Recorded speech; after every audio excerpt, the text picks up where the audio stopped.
దేవుడు ఏ విధంగా మాట్లాడాలో, ఆయన ఎవరినైనా కానీ, ఎలాంటి వ్యక్తులనైనా కానీ దేవుడు వాడుకొని మనతో మాట్లాడతాడు.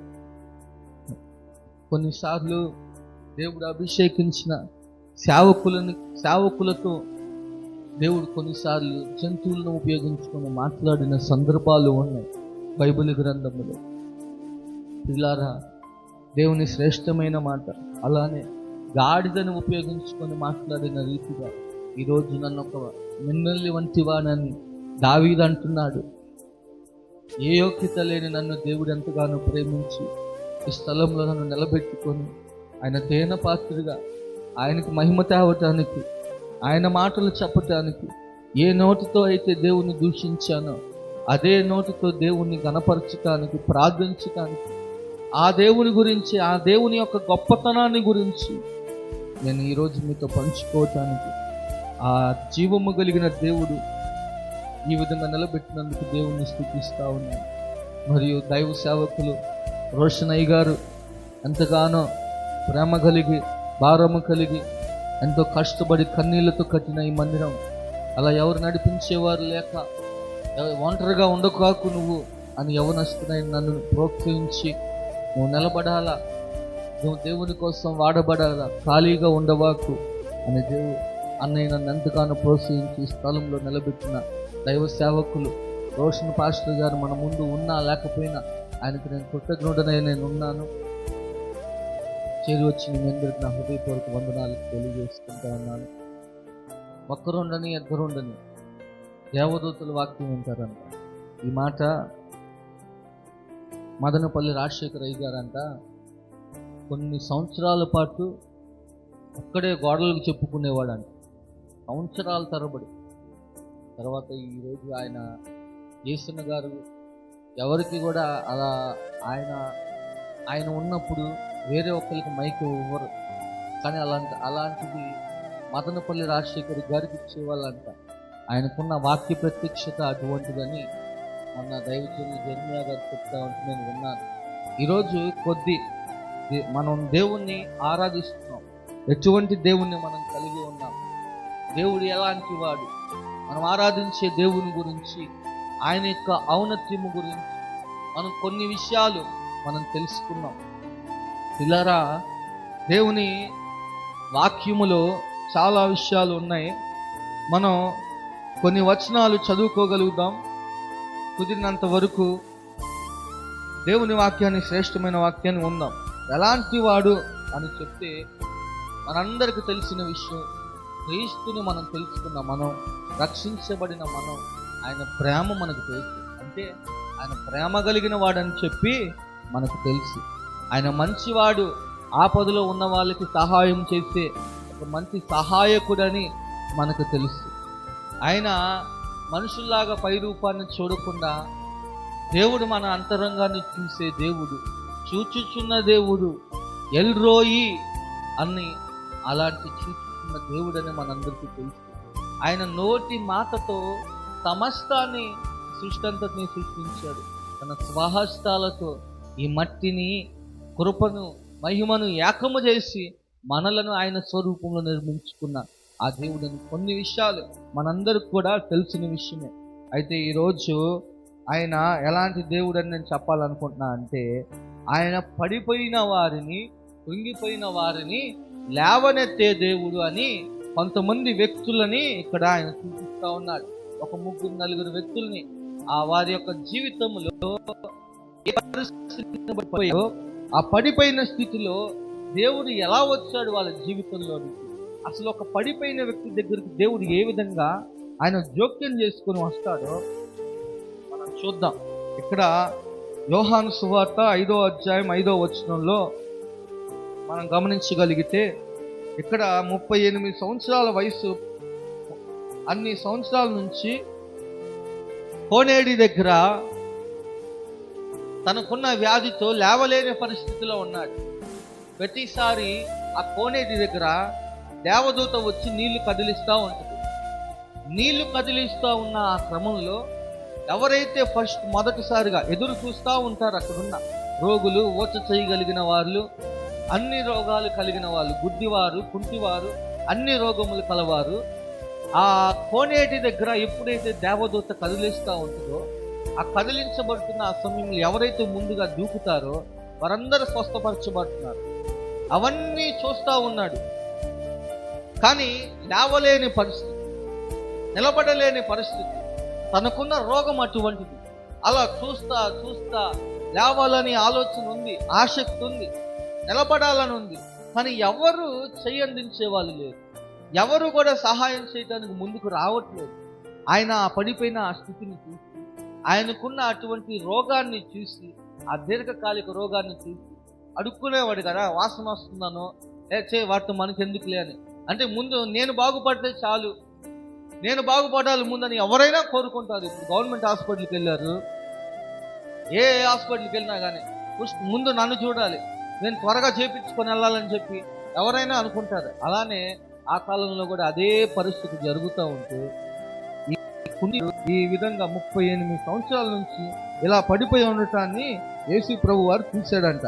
ఒకసారి చూద్దాం, యోహాను సువార్త 5వ అధ్యాయం 5వ వచనం మనం ఇక్కడ ఒకసారి చదువుదాం. అక్కడ 38 ఏళ్ల నుండి వ్యాధి గల ఒక మనుషుడు ఉండను. యేసు వాడి పడి ఉండట చూచి, వాడప్పటికి బహుకాలము నుండి ఆ స్థితిలో ఉన్నాడని ఎరిగి, స్వస్థపరగోర్చున్నావా అని అడిగాడంట. చూడారా, ఇప్పుడు ఆ స్థలంలో ఉన్న తనతో ఉన్న వాళ్ళు ఎవరు చూడలేదంటారా? కానీ యేసు ప్రభు చూసినప్పుడు అతని స్థితిని తెలుసుకున్నాడు ముందు, అతను పడుతున్న వేదనని తెలుసుకున్నాడు ముందు. అతన్ని ఏంటి ఎవరు మనుషులు ఎవరు అతనికి సహాయం చేయట్లేదని చెప్పి దేవుడు చూస్తూ ఉన్నాడు.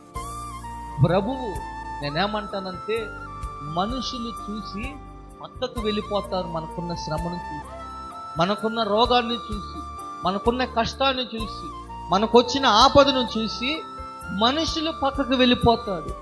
మనల్ని కన్నవాడు, మనం సృష్టించిన వాడు, మన ఆయన స్వహస్తాలతో మనల్ని నిర్మించుకున్న ఆ జీవము కలిగిన దేవుడు, ఆ ప్రేమ కలిగిన దేవుడు, ఆయన మనల్ని చూడాలని మనం కోరుకోవాలి.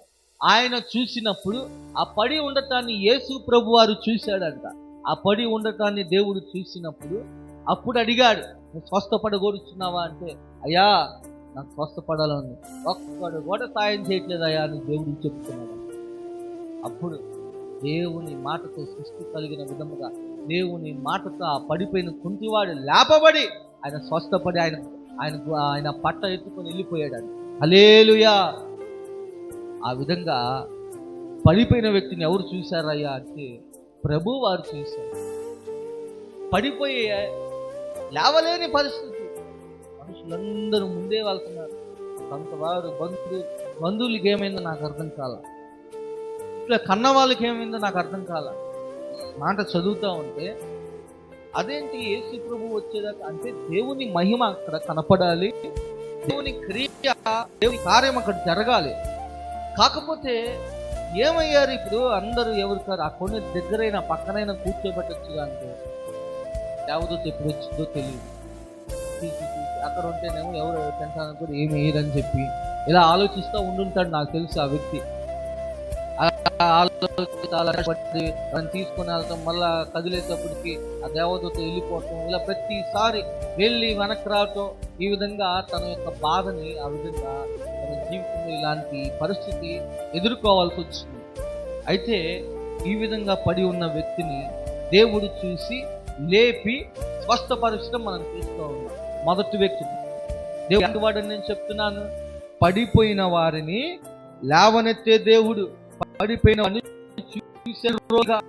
చూసిన దేవుడిగా అతన్ని చూశాడంట. వ్యక్తిని మనం గమనించగలిగితే లూకా సువార్త 10వ అధ్యాయం 33వ వచనంలో యేసు ప్రభు వారు ఇక్కడ ఒక ఉపమానాన్ని మనకు తెలియజేస్తూ ఉన్నాడు. అది ఉన్న పరిసయ్యులతో శాస్త్రులతో దేవుడు మాట్లాడుతూ ఉన్నాడు. ఏమని మాట్లాడుతూ ఉన్నాడు అంటే, అక్కడ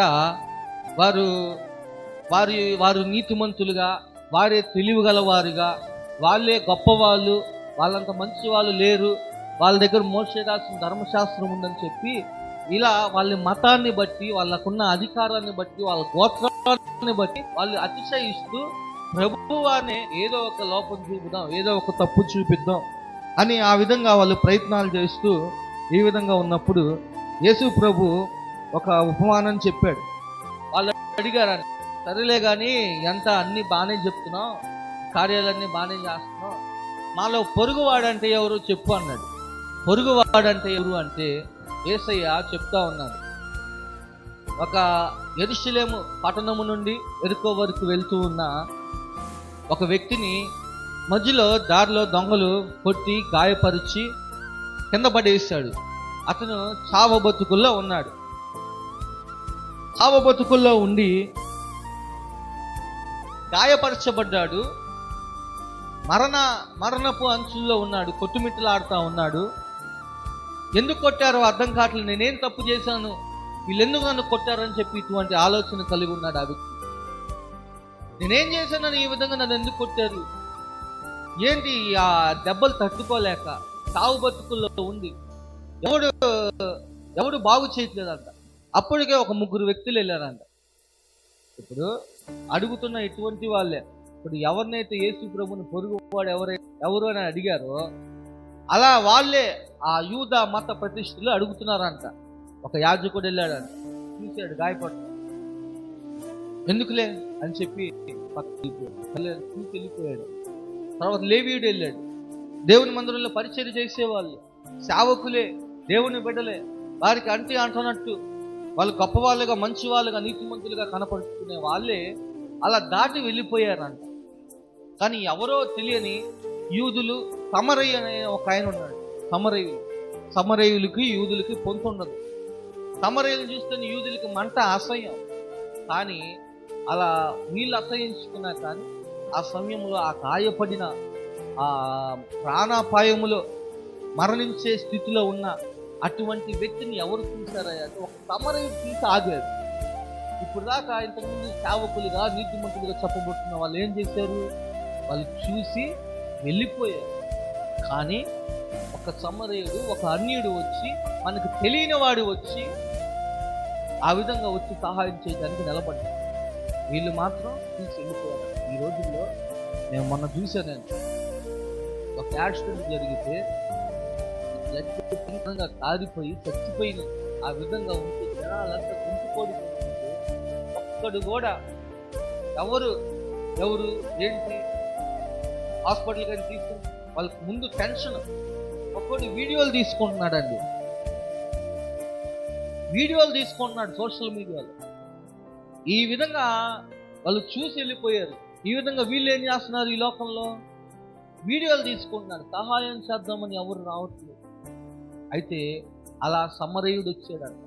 సమరయుడు వచ్చి అతను ఏం చేశాడంట,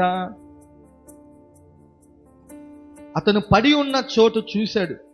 పడి ఉన్న చోటు చూసి అతను గాయాలు కట్టి హాస్పిటల్కి తీసుకొని వెళ్ళి గాయాలు కట్టించి వైద్యం చేపించి పరామర్శించి, ఏం కాదు, నువ్వు బాగుపడతావు, నువ్వు స్వస్థపరుస్తావు, నీ దేవుడు మనకు సహాయం చేస్తాడులే, నేను తినడానికి ఏమైనా లేదా, సరే తిను అని చెప్పి ఏదైనా కావాల్సిన టాబ్లెట్లకి వాటికి వీటికి ఇచ్చి ఒక 2 రోజుల్లో ఉండటానికి అని చెప్పి హాస్పిటల్లో ఉండటానికి ఏదో ఒక తన వంతు ప్రయత్నం, తన వంతు సహాయాన్ని అతనికి అందించి, ఎవరైతే హాస్పిటల్ ఎవరికైతే అప్పచెప్పాల్సినాడో, ఏమైనా ఉంటే నేను మరలా వస్తానయ్యా, 2 రోజులు ఆగి నేను చూసుకుంటాను అని చెప్పి అతన్ని పరామర్శించి, అతనికి కావాల్సినవన్నీ కూడా పోషించడానికి అన్నీ ఇచ్చి, అతన్ని బాగా చూసుకొని, అతని గాయాలు కట్టి, అతన్ని పరామర్శించి పోషించి ఆ సమరయుడు వెళ్ళిపోయాడంట.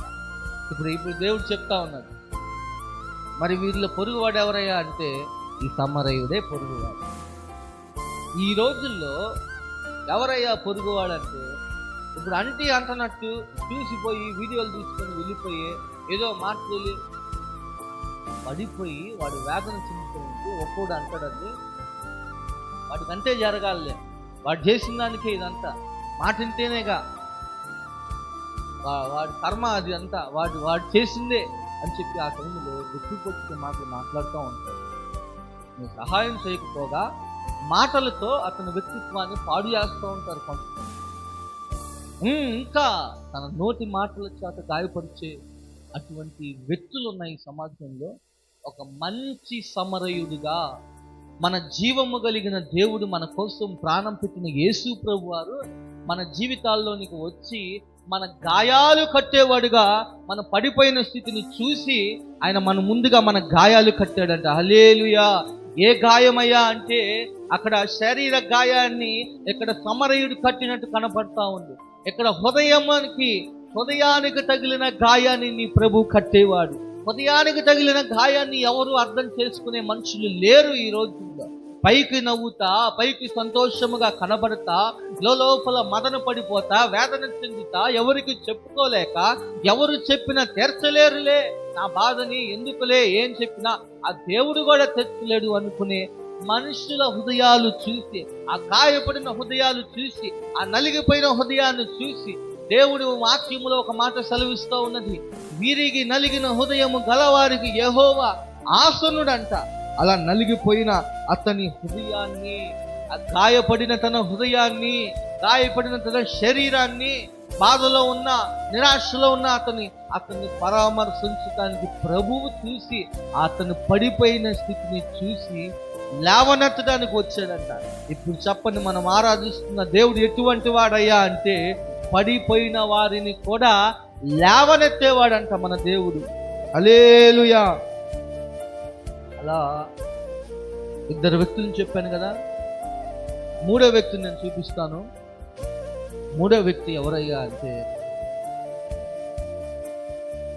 అబ్రహాము, ఇస్సాకు, యాకోబుల దేవుడైన ఆయన యాకోబుకి రాహేలుకు పుట్టిన యోసేపు. ఎంతో ప్రేమించి రాహేలును తన కోసం కొలువు చేసి అన్ని సంవత్సరాలు కష్టపడి వాళ్ళ మామ మోసం చేసి, పెళ్ళప్పుడు మోసం చేశాడు, జీతం అప్పుడు కష్టపడిన డబ్బులు ఇవ్వటానికి కూడా వెనకాడి ఏదో మోసం చేయడానికి ప్రయత్నం చేశాడు. కానీ ఒక మాట ఉంటుంది, ఎట్లా ఉంటుంది అంటే 94 మాట ఉంటుంది, దేవుడు తోడే ఉందని ఎడలా ఎప్పుడూ నన్ను మోసం చేసేవాడు అని చెప్పి యాకోబు ఆ మాట అంటాడు. నా తండ్రి దేవుడు, ఆ అబ్రహాము దేవుడు, ఆ ఇస్సాకు దేవుడు నాకు తోడై ఉండకపోతే నన్ను ఎప్పుడో దెబ్బేసేసేవాడు. ఆ లాభాన్ దగ్గర నుంచి మన దగ్గర ఈరోజు ఎవరైనా కానీ అలా డబ్బులు తీసుకొని నమ్మకంతో ఏదో మంచివారు, మనకున్న దేవుని హృదయం, దయగలిగిన హృదయం, ఎవరైనా ఆపద అంటే సహాయం చేస్తే ఆ హృదయాన్ని బట్టి, ఏదైనా మన సొంత వాళ్ళు తెలిసినోడేలే అనా నాకు ఫలానా దానికి బట్టి అవసరం అన్నాను, సర్లే పోరా ఇదిగో తీసుకొని పో అంటాడు. వాడు వచ్చి అడిగేటప్పుడు ఏ విధంగా అడుగుతాడో, వాడు చెప్పిన తారీఖుకి వాడు ఇవ్వకపోగా మనం అడిగితే ప్రతిసారి రేపు రేపు రేపు అని చెప్పి వాయిదాలు వేసుకుంటా, అడిగిన ప్రతిసారి కూడా మన మొదట్లో అడిగిన ఆ ప్రభావం ఆ యొక్క వ్యక్తిత్వాన్ని కనపరచు. ఆ విధంగా మాట్లాడు, అనుకూలం ఉండదు, మాట మార్చేస్తాడు. చూద్దాం లేవా, ఇస్తాం లేవా, ఈ విధంగా దుర్చిగా మాట్లాడు. అసలు అప్పు ఇచ్చిందేవాడు, అప్పు తీసుకుందేవాడు, అప్పు ఇచ్చినవాడే తీసుకున్నవాడిలా ప్రవర్తించాలి. అడుగుకోనే పరిస్థితులు ఈ రోజుల్లో భ్రష్ట సమాజంగా మారిపోయింది. మనుషులు ఈ రోజుల్లో ఎలాంటి వారయ్యా అంటే కృతజ్ఞత లేని వారని, అనురాగ నిలయులు, అనురాగరహితులు, ప్రేమానురహితులు, తల్లిదండ్రులకు అవిధేయులు అని ఒక 13 మంది లక్షణాలు కలిగిన ఈ అంత్యకాలాల్లో ఇలా ఉంటాడని పౌలు భక్తుడు ఇక్కడ లేఖనాల్లో ఇలాంటి మనుషుల గురించి రాశాడు. ఎలాంటి మనుషులు అంటే ఎంత దారుణమైన మనుషులు అంటే మోసపూరితమైన మనుషులుగా మారిపోయింది సమాజం.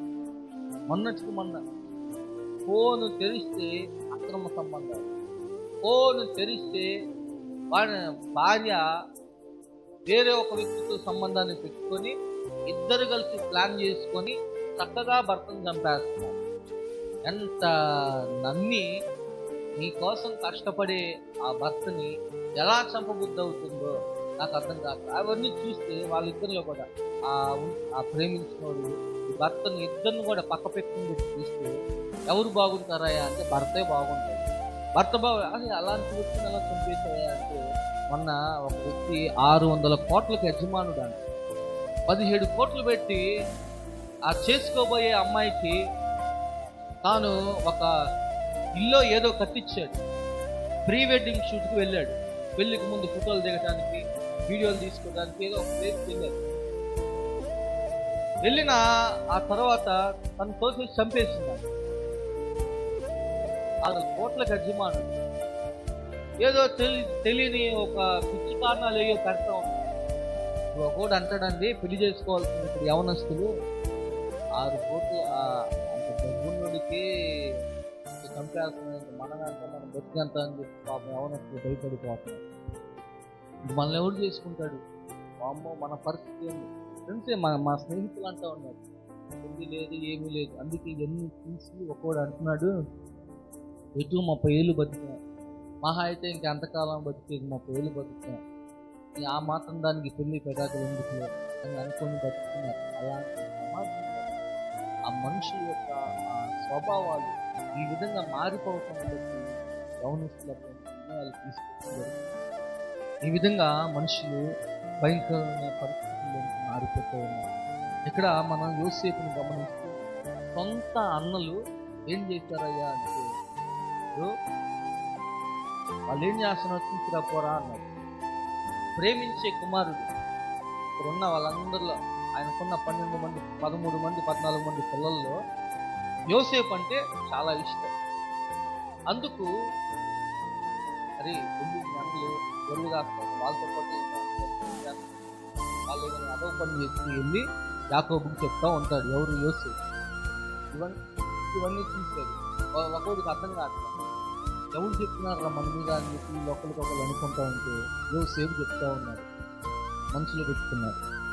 మొదటి విషయం చెప్తున్నాడు, వీడు ఎంత లేడు తెల్లవాడు అనే ఒక అటువంటి ఆలోచన మన గురించి చెప్తున్నాడని చెప్పి మనసులో పెట్టుకున్నాడు. ఇంకో విషయం, ప్రేమిస్తున్నాడు కదా తండ్రి, ఆయన కావాల్సిన బట్టలు మంచి వెరైటీ ఒక అందమైన ఒక చొక్క అంగీని కుట్టిస్తాడట. వాళ్ళు అనుకుంటున్నారు, ఇప్పుడు మన నాన్న చూసేవంటారా, మన దేవుడు ఎప్పుడైనా గుర్తిచ్చాడా, మనకి ఎప్పుడైనా తీసుకుని లిప్పించాడా, వాడికి చూసావా అని చెప్పి అందరిలో పుట్టింది. ఏం పుట్టిందంట? అసూయ పుట్టింది. వాడంటే అంత అసూయ పుట్టుకొచ్చిందంట.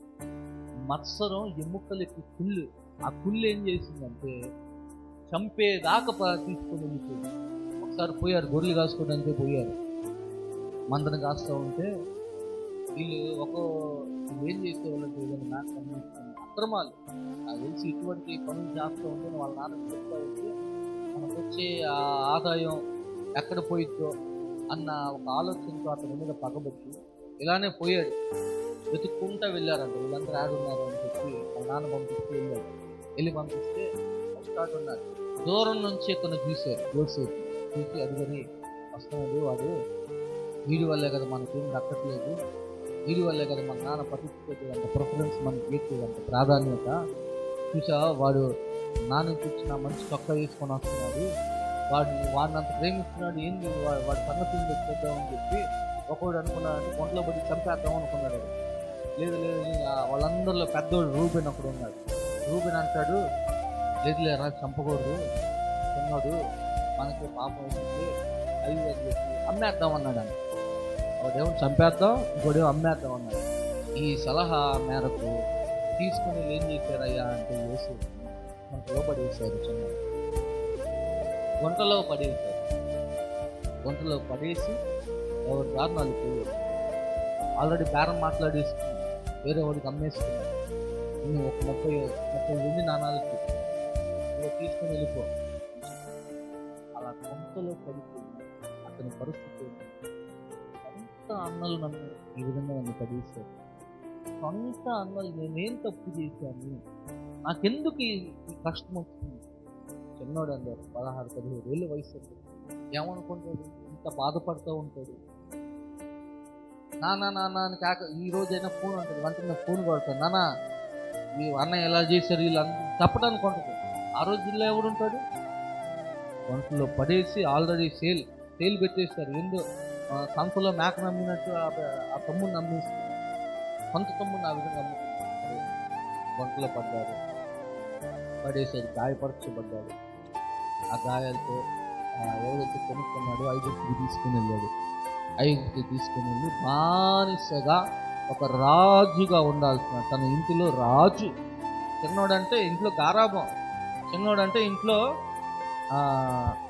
అంటే అతని మీద ఎంతో ప్రేమ ఉంటుంది తల్లిదండ్రులకి, చిన్నవాడంటే.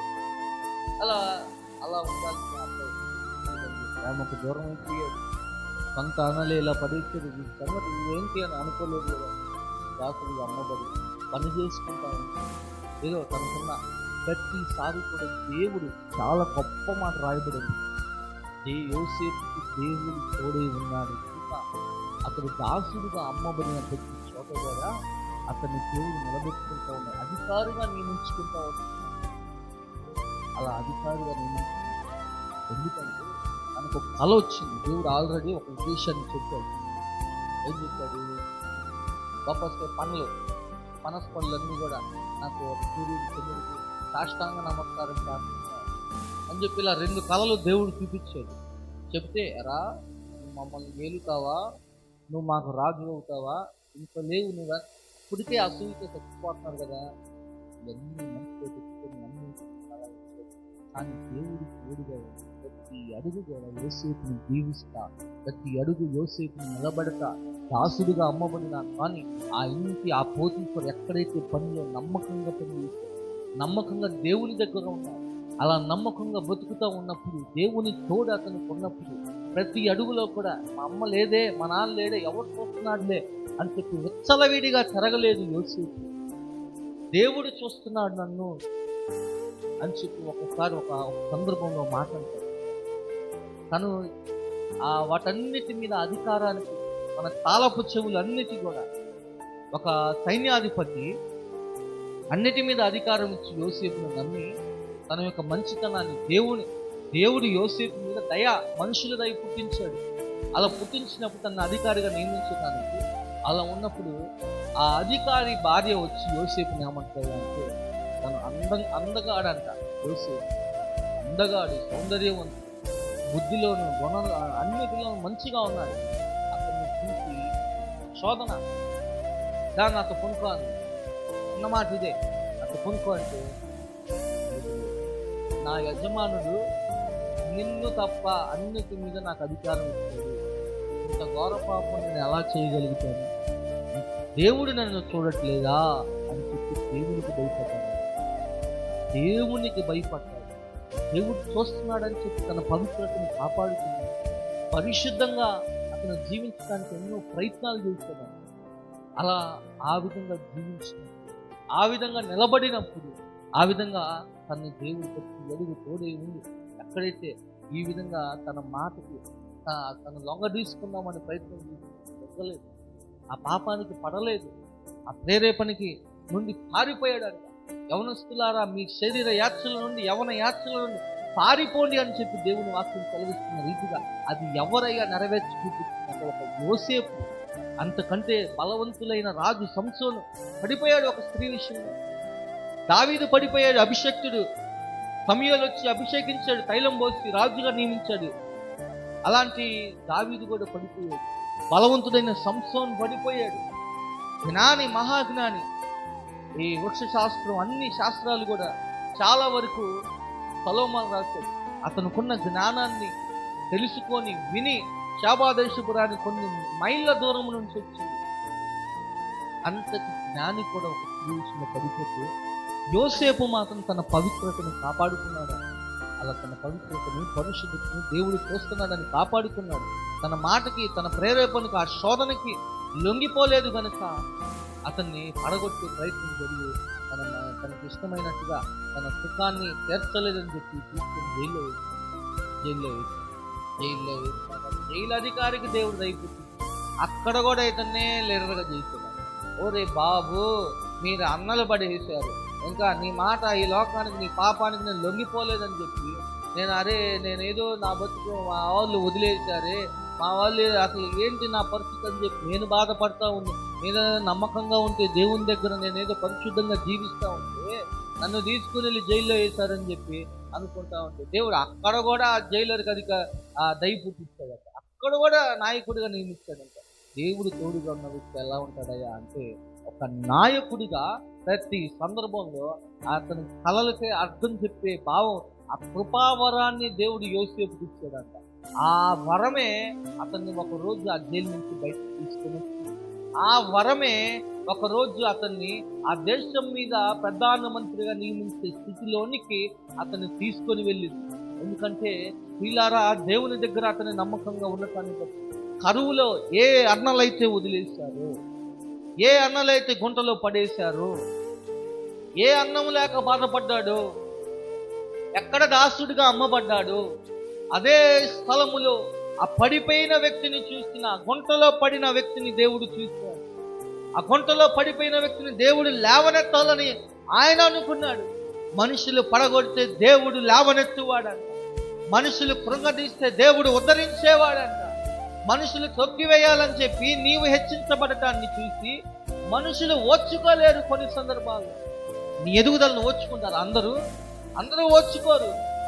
కొంతవారే మావా నువ్వు ఎదగాలి మావా అని అంటారు. కానీ నిజంగా చాలా మందిలో ఉండదు, ఎవరికి ఉండదు. స్వార్థం ప్రతి మనిషిలో ఉంటుంది.